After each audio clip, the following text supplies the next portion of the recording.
Where did you last have the pleasure of smelling a flower, watching a sunset, eating a well-prepared meal? These things are irrelevant.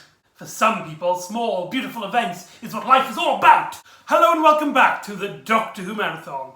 I'm your host McEdam, and today we're going to be talking about Earthshock, written by the fantastic Eric Saywood and is directed by Peter Grimwood. This is a 4-part adventure, and it is the penultimate story of season 16, Peter Davison's first run on the show. This, as you can see by the cover, has the reappearance of the Cybermen, making their first appearance in terms of the television since Revenge of the Cybermen from 1975, I believe it is, or 1976. So that's almost like 7 years ago, which is a huge deal. And the thing about this story is that when this was announced, when they were watching this, the reveal of the Cybermen was kept hidden. It was kept a secret. So viewers who watched this when it aired in 1982, they had no idea that the Cybermen were coming back. And the cliffhanger for part 1 is one of the greatest things in Doctor Who. In my opinion, it is the best cliffhanger, just because it just changes everything, knowing that the main villains of this story are Cybermen who are hell-bent on destroying humanity. Now, I've stated multiple times before that this is actually one of my favourite Doctor Who stories, and this is a very popular adventure.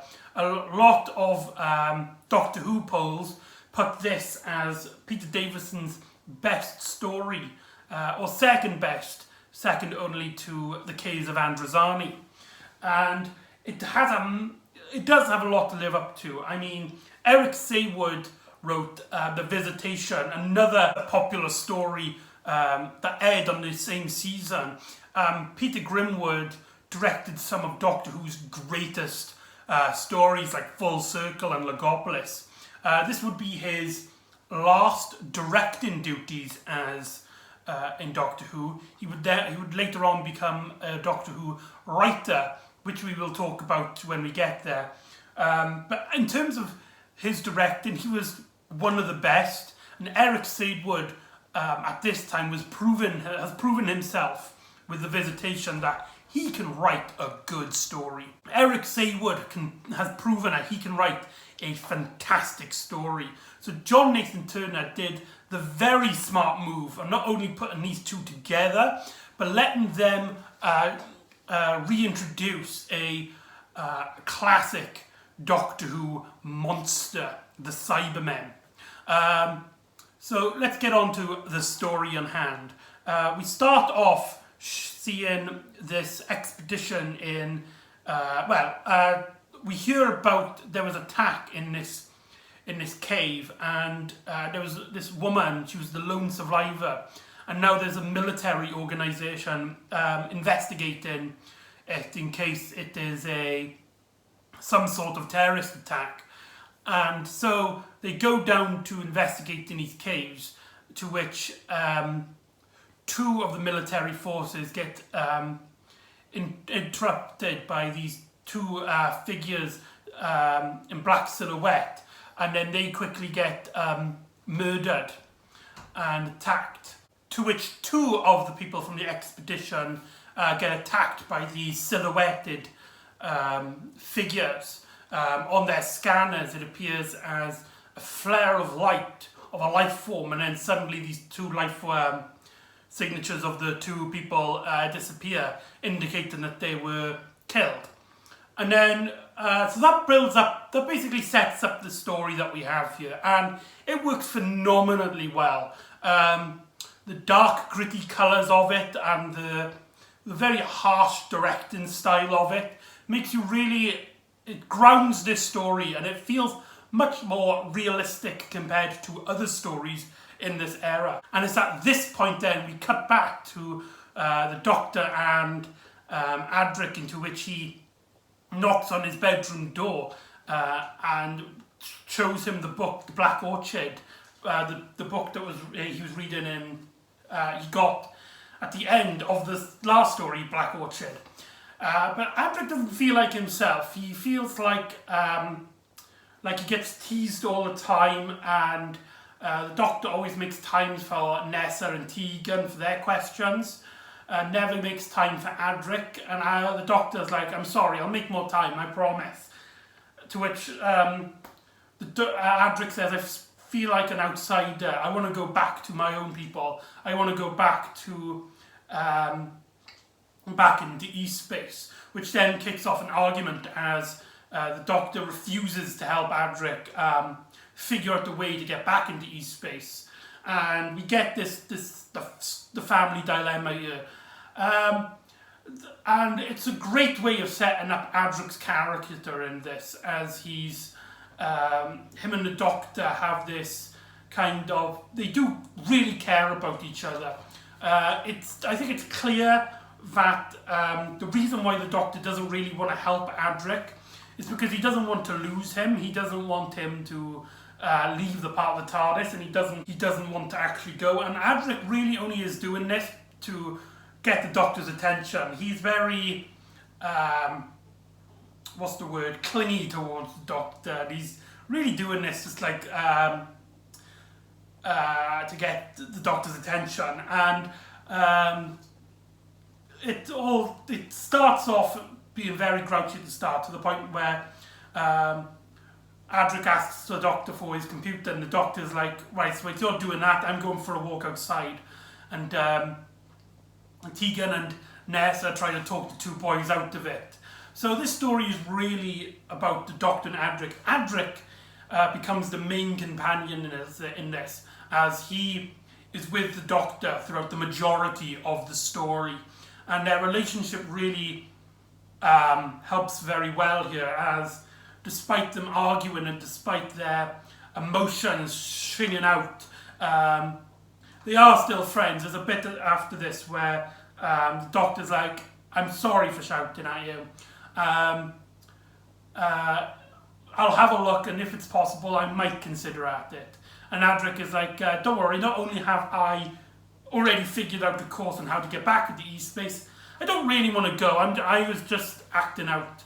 And then the Doctor, I love the bit where the Doctor's like, so you did all these sums for nothing, and whacks him across the head with the book. I love that bit. A lot of people state that Adric is actually really likeable in this story. This is the story that redeemed Adric for a lot of people, and I totally agree. It is a very great story for him, and it makes him a much more relatable character. When Dr. Tegan and Nessa are out of the TARDIS, they get bumped into the expedition, who first believe that they were the murderers before they notice there's a hatch, a silver box in one of the walls, and when the Doctor tries tampering with it, these androids start attacking. And it's here that we get the famous, the best cliffhanger in my opinion, in which the Doctor's wondering who these robots are, and then the camera focuses on its face, and then that music kicks in and the Cybermen kick in. Now, I've stated multiple times to my friends and people I just talked to that these are one of my favourite Doctor Who monsters, the Cybermen, and specifically the Cyber Leader is my favourite Doctor Who monster. Or Doctor Who villain, should I say. He's not really a monster. And I know a few people who are really confused about that. Despite the Cybermen being in this story and the plot elements of emotion over logic is a key aspect and what makes this story great. One thing this story is missing, which feels kind of necessary for a Cyberman story, is the idea that these are humans that were converted. We never hear anyone be converted in this story, and despite the Cybermen being at a weak state because their whole plan is from them going on the attack before the goodies could get a bigger grasp on the concept of what's going on. And yeah, because of this, there's nothing really stand out in terms of the conversion element of the Cybermen. And you might be confused as to why the Cyber Leader then is my favourite Doctor Who monster, when it has nothing in terms of the basis of what makes the Cybermen so great. That body horror of these humans that have turned into logical creatures of thought. And especially when you consider that the Cyber Leader really shows his emotions. He gets angry, he shows off, he takes pride, it seems, and yeah, and I can't really explain it in too good detail, but I'll give it a shot. One of my favourite things about the Cyber Leader in this story is mainly his performance by David Banks. What a performance! Despite him really only having the bottom of his jaw to work with, and you know, his body posture and stuff, he really makes an impact. And David Banks' Cyber Leader voice is just so cool, especially when you got that excellent moment.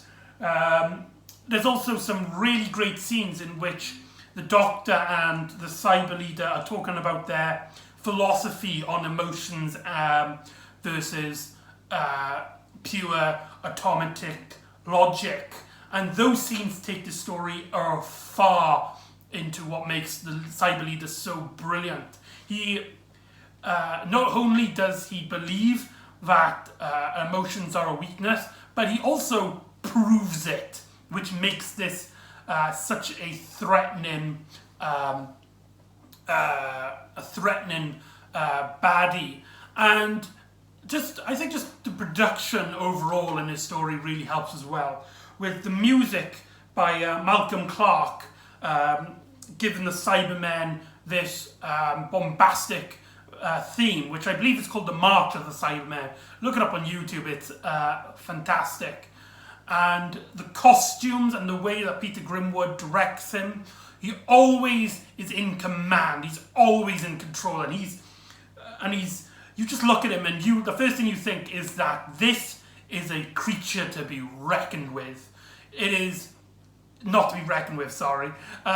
This is a being that will have no remorse if you mess up with its plans. But yeah. So part two is really the Doctor and all these people trying to stop these androids because they're protecting his hatch. And what these robots don't realise is that Adric is just around the corner. And so the Doctor comes up with a plan because he knows that these are androids, and these androids are purely logical. And the Doctor states that could be their weakness, because they're programmed to defend the hatch, but they're also programmed for self-preservation, which means that they won't take any unnecessary risks, and they will try and keep active as much as possible.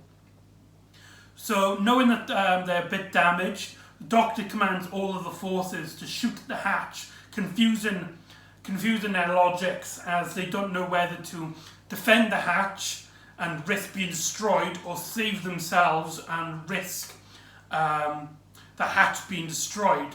And so this confuses their logic circuits, which allows one of them to get destroyed by fire lasers, and another one gets attacked by Adric with a stone. I really love the bit in which the commander of the military force asks the Doctor, "Who's that boy?" And the Doctor goes, "That's Adric!" As if he's surprised that Adric's like doing something that's very prominent. Even the Doctor is surprised that Adric has become a interesting badass in this adventure. And so the Doctor looks into the hatch, and they discover that it's a bomb, and we get this really intense moment in which the Doctor tries to deactivate it. There's a great line in which Adric asks the Doctor how big will the bomb blast be, and the Doctor says enough. Enough for what? Enough for making the few survivors life hell, life uncomfortable for those who survive. That just shows that like the Doctor doesn't really know about everything, and he's just basically improvising. And we get a great moment of the Doctor trying to block the Cybermen's signal, and really quickly tries to defeat the hatch. And though it's a kind of scene that we've seen hundreds of times, in which you got that bomb, the ticking clock, and you know, the heroes save it at the last minute. And in theory, this shouldn't work here because we don't even have a ticking clock, despite the characters stating like 30 seconds and stuff. Nothing on the actual screen shows the time limit, which actually I think works for its favour, because as a viewer, we think any click could be the last click, any click could be the final moments. And I think it actually does really help with the story, and the acting and the directing and the dialogue really helps enthusiate this adventure to something much more than a generic scene of trying to deactivate a bomb. So the Doctor tracks the signal to a spaceship heading for Earth, as Earth is on red alert due to a meeting, to a conference of political ambassadors that are heading on Earth. So Earth's defense is on high alert. And we get introduced then to the crew of this spacecraft. We get Rimway, this young man who seems really like he seems kind of generic, but something happens towards him.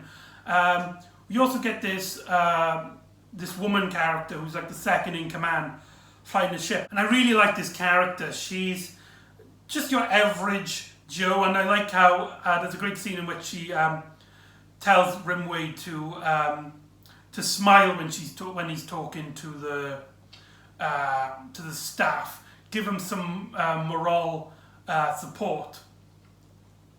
And then we get the captain of the ship, and if there's one criticism a lot of people have with this story, is that the lady that plays the captain, I can't remember her name, she seems like a nice old lady, was miscast in the role for a captain character. She doesn't come off as a captain character, more like some gossipy old lady just walked on the set and just started commanding everybody. But I kind of like it because it goes to show that this is not a military force. She's not a captain of sending soldiers to war or stuff. She's just a average cargo, a captain of a cargo ship that usually has no problems of releasing its cargo to Earth and back and stuff. So I don't know. I actually kind of like her.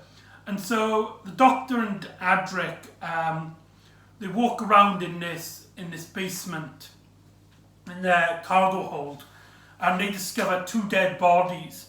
But before that, we get some few scenes of the Doctor and Adric just talking and really getting to know each other. And like I said, Eric Sadewood really gives Adric some justice. He gives him some well-deserved justice.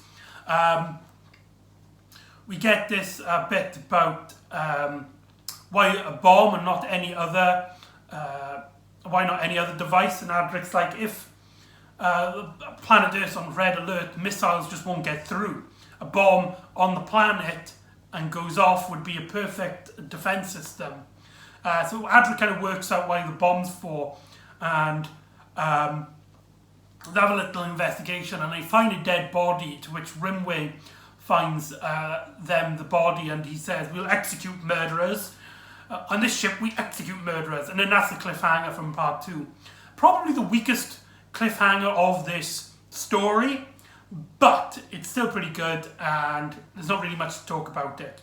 And it really pushes the story to Adric and the Doctor trying to basically justify their appearance there, and whilst they're there, there's some technical malfunctions. Some energy source is being moved around on the ship and the cargo.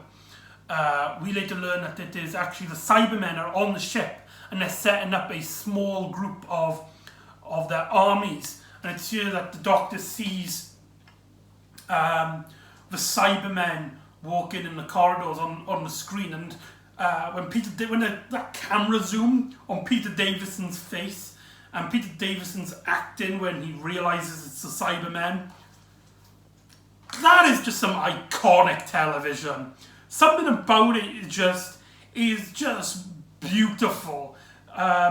Whether it's Pete Davison's acting, Peter Grimway's amazing close-up, really capturing Davison's performance, and you see his fear, but also at this point his content that the Cybermen are these things from his past, that he knows they are dangerous, that there is some sort of fear factor to be involved, and it all kind of clicks into place when he's like trying to work out who's doing this and why they're doing this, and as soon as he sees the Cybermen, it clicks.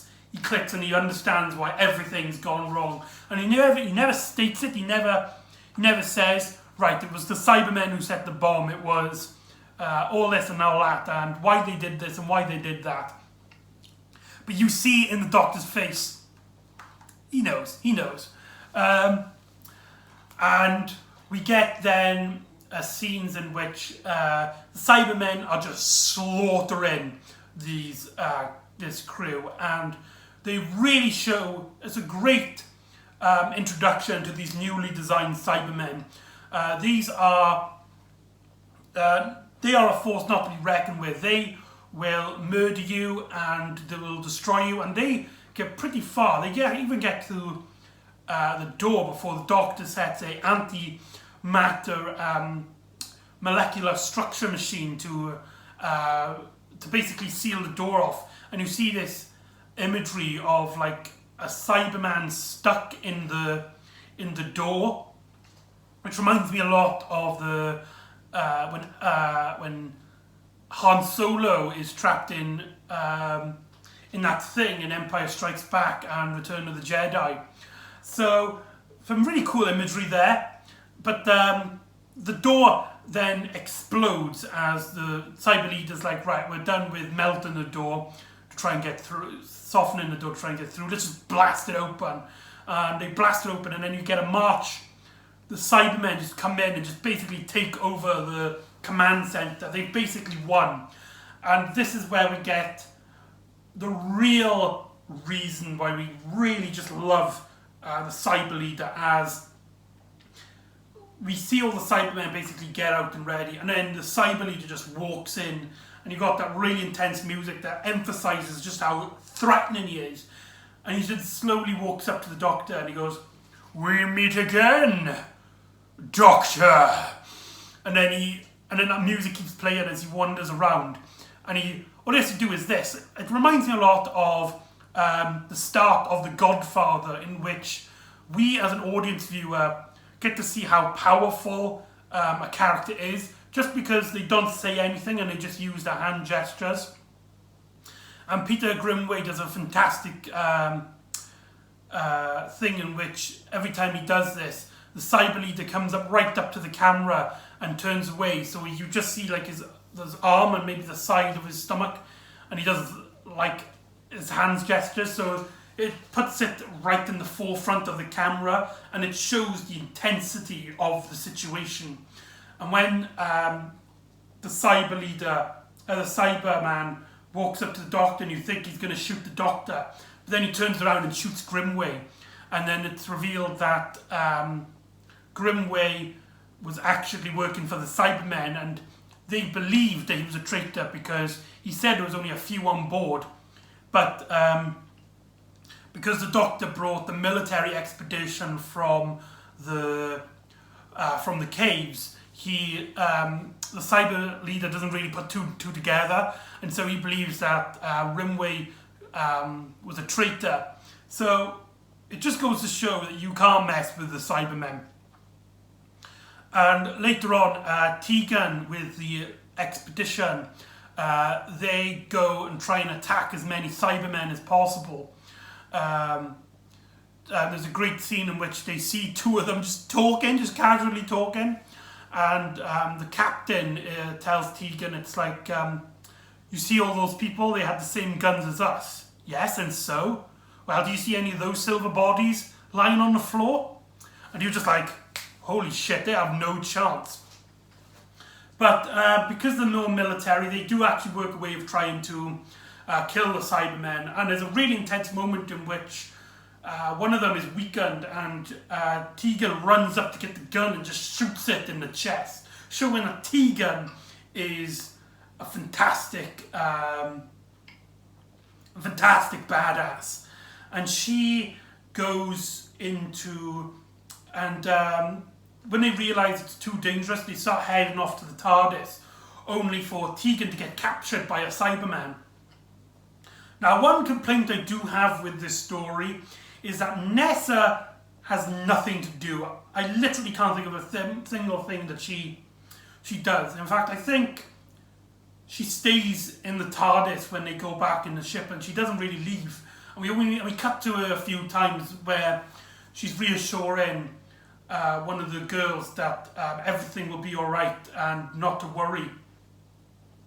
And we get a scene in which the Cybermen are coming through the door, and one of them is like crushing up to the door, and one of them is actually in the TARDIS, and they shoot that one dead, and the one that's crushing through the door is firing bullets at into the TARDIS room, and it kills the woman who was the original survivor of the cave attack, of the first cave attack at the start of the story.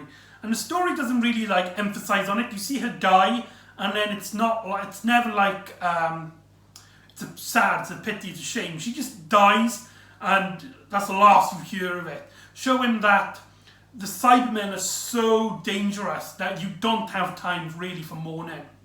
But heading back to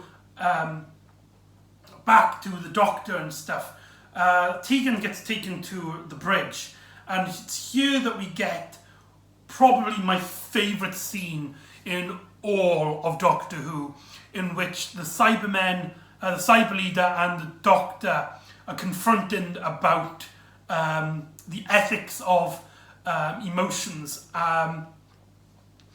And the Doctor is like,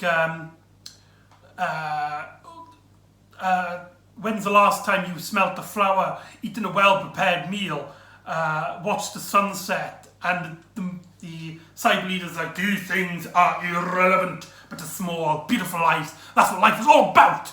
Love that moment. And despite the story not focusing on the conversion of the Cybermen, there's no real body horror to the Cybermen in this story. The idea that these are once humans that are now converted into emotionless creatures really does play a big part in what makes the Cybermen scary in this story. I mean, one thing I really like about classic Cybermen compared to the new series Cybermen is that when we hear about the origins of the Cybermen, it feels a lot more like they did this to themselves. They were weak, they were powerless, and so a decayed arm was replaced by a robot arm, and this just keep building up until they went, emotions, we don't need them, let's just get rid of them and replace it with cybernetic logic. And I think that aspect really shines out in this story, and it really shines out in this one scene. When Tegan is taken into the the room, the cyber leader is like, you don't think that emotions is a weakness? I do not. The cyber leader just turns to the camera and is just like, kill her. And you see a Cyberman just like walking up to Tegan, and your heart starts racing as you see the Doctor panicking. He knows that if he helps Tegan, if he tries to stop him, and the cyber leader sees this, he will prove that not only will the cyber leader have some sort of power over the Doctor, but the reason why he has this power is because of his emotional weakness. This scene proves that emotions are, in a sense, a weakness that the Cybermen use to exploit. And this is why I like David Banks' performance in this. In fact, it's even mentioned on the documentary on the DVD when Eric Saward talks about it, because there were some criticisms of the story that the Cybermen seemed a bit too emotional. I mean, the cyber leader says "excellent," which is a very emotional feeling to the Cybermen. And Eric Saward even says that you can't really have the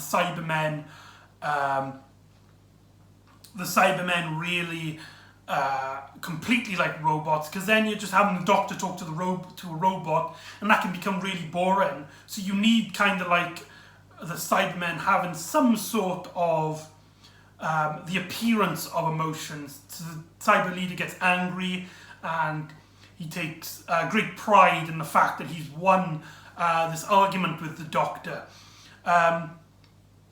And yeah, it really does work for the cyber leader, and he then commands his forces that take his the Doctor crew and his crew back to the TARDIS, to which he will fly the TARDIS for the cyber leader to get them from a safe distance, whilst they can watch this ship crash land onto Earth. And the TARDIS team start heading off, only for one of them to stop Adric. And the Doctor's like, no, I've got to have Adric. I've got to keep... And even Tegan's like, we can't just leave Adric here. To which Adric's like, it's okay, I'll be right, I'll find my own way. And we get a very strange shot in Classic Who, because usually a lot of this is on set, and usually we have a fourth wall that we don't see, that we watch it. So it's kind of like theatre in that way. And there's a scene in here which is a really unusual shot for a studio shot, in which Adric states, he just says goodbye to Tegan, I'll see you soon. And we see it from Tegan's point of view, and we see this fourth wall in which the cameras would be. Very strange that we see that, and I don't think a lot of people talk about that, but it's a very unique, and you could feel, it gives the feeling that something is off, and that Adric, something dramatic is going to happen to Adric. And so the Doctor takes the cyber leader with the threat of Tegan back to the TARDIS, and Adric and the crew members of this ship try and figure out the logic codes to try and override the Cyberman's technology. And there seems to be three aspects of it. And when the cyber leader is in the TARDIS, they actually do break one of the codes to try and to do with the time factor. Now, because it's connected to alien technology, which I don't ever state, they say that the Cybermen ever know the true logistics of this technology. The way it's I kind of take it is that they've kind of stolen it, because later stories would imply that Cybermen aren't very technical when it comes to time travel technology. So my theory is that they stole this technology. But anyway, breaking this first logic code actually sends Frita back in time. And the third one, actually, the second one locks it on to a specific time. And the Doctor takes the TARDIS to follow the ship, and the Cyber Leader thinks that he's won, thinking that this will destroy humanity before they could even be a threat, until the Doctor realizes that they've travelled to a specific time in Earth's history, the time of the dinosaurs. This ship would be the meteor, technically the meteor which killed the dinosaurs and let everyone fail. And the Doctor is about threatened as the Cyber Leader gets angry and starts putting his gun up to the Doctor. I forgot to mention that the Doctor takes Adric's badge of mathematical excellency, and he has a bit of gold. Gold being the weakness of the Cybermen. And Tegan distracts the Cyber Leader, and he turns around to try and kill her, and then the Doctor wipes the gold in the Cyber Leader's chest. Now the Doctor tries to run to try and get Adric, to try and save Adric, and all these... But the Cybermen have damaged the time console on the TARDIS, so he's struggling. And back on the freighter, the crew of the cave and the crew of the ship go in an airlock to try and get a hatch to escape. But Adric realizes that he could break the third logic code, which allows the Cybermen control of the ship for its automatic descent into Earth. And he just jumps out the door just in time so that he can stay on the freighter. And he's trying to mess it up. He's thinking that he's working it out, only for an injured Cyberman to walk onto the bridge and destroy it with his gun.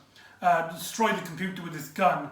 Basically, there's no hope for Adric, and he looks up at the screen and he says, in his last words, "And now I'll never know if I was right." And the last image you see of Adric is holding his badge that he got from his brother at the start of Full Circle. And then something ballsy happens. Adric is not only a companion, but is also a kid. I think he was like a teenager. I think it's explained on the story, and that has a heavy connection to the Doctor. But the Doctor's stuck. He can't activate the TARDIS to go and save Adric. And so the Doctor, Tegan, and Nessa have no choice but to just look at the TARDIS screen and watch as this freighter destroys itself. Adric is killed. That's pretty messed up. and to leave its story on such a somber note actually works really well for the story, because the story is about how emotions might be a weakness, but they are what's necessary for human life. And though we have great happiness, we also get great sadness. And this story emphasizes that.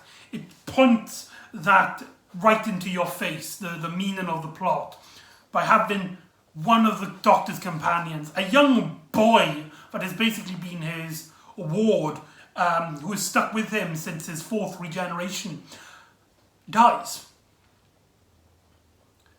And the Doctor, you just see it in the Doctor's face. He doesn't know what to feel. He's seen many deaths. I mean, he's seen Katrina in the Daleks' Master Plan die, but he's never lost anybody like this so close to him before.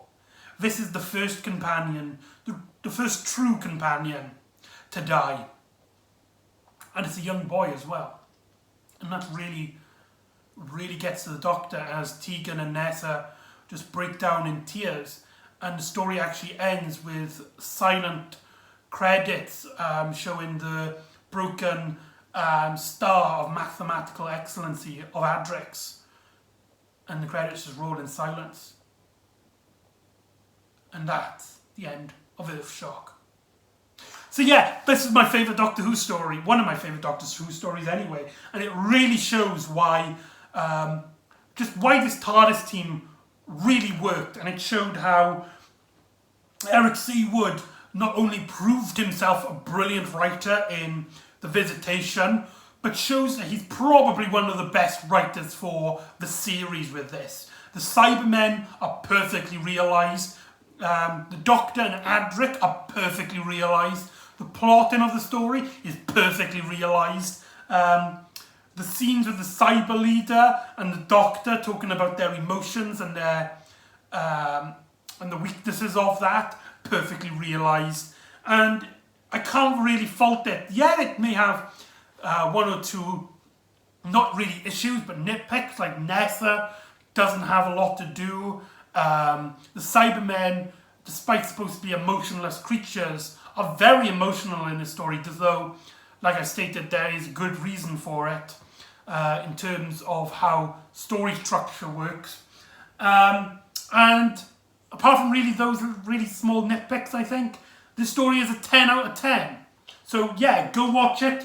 You're going to have a blast. You're going to have a lot of fun.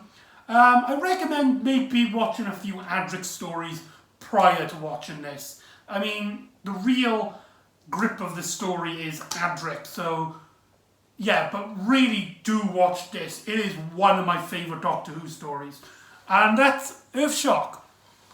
So join me next time where the Doctor finally takes Tegan back to Heathrow Airport and they notice some mysterious goings-on at Heathrow, and there's some sort of villainy that seems sort of familiar. So join me next time for Time Flight. See you next time on the Doctor Who Marathon. Ta-da!